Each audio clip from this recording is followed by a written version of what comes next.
Good morning, guys. I'm this beautiful place. I'm in Kainat, Ernakulam, Kerala, and just taking a ride this morning with my brother Joshua, who is just touring me around from where I'm staying presently right now. And this is a beautiful place where I'm staying, and I want to tell you that when you see around, you see there are so many plantations. You have the pineapple plantations there, and you have the rubber tree plantation, and then so many things around. And this morning I like to encourage you, from the Word of God. And this morning when I got up, and just taking the time to be in the presence of God for a little while, studying His Word, I'm reminded of the goodness of God.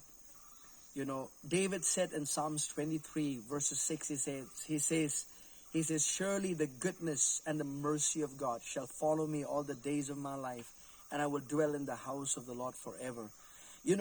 On meditating on that scripture, one of the things that you need to know, maybe you are going through a tough season in your life. Maybe there's some things that you've experienced in your life that has brought heartache, and you're going through such a emotional trauma right now in your life. Or maybe you are in a situation where you do not know what to think next, what to do next in your life. But let me tell you this, trust in the goodness of God. God is a good God.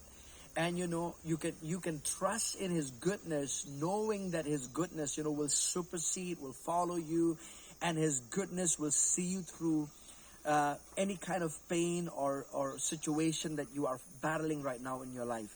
If you are suffering from depression in your life, I want to encourage you that, just keep focusing on the goodness of God. Jesus said in John chapter 10, verse 10, He said, the thief cometh not just to steal, but to kill and to destroy. And He says, I am come to give you life and life more abundantly.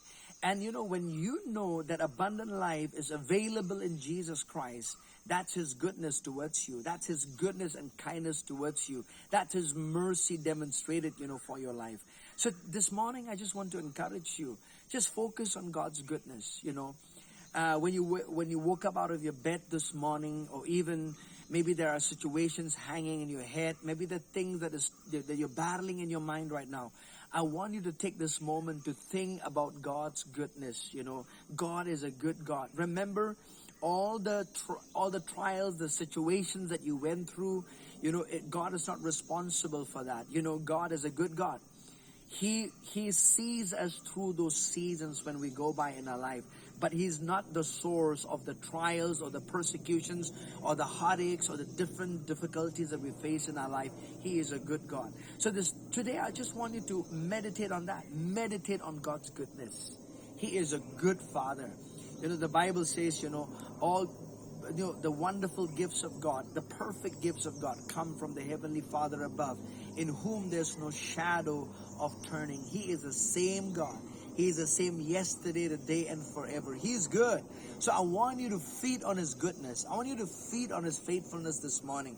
And like David said, in Psalms 23 verse 6, surely the goodness of God and His mercy shall follow me all the days of my life. Make that your confession today. Make that as a confession of your faith today. And I'll tell you, it's going to bring such joy, and it's going to just, it's going to stir up your faith in God, and it's going to fuel in your heart with the things, knowing that you serve a good God. So I want you to focus on that, feed on that today. I believe you've been blessed with this short message. God bless you. Until we see you again, this is Gabriel from Kerala. Bye-bye.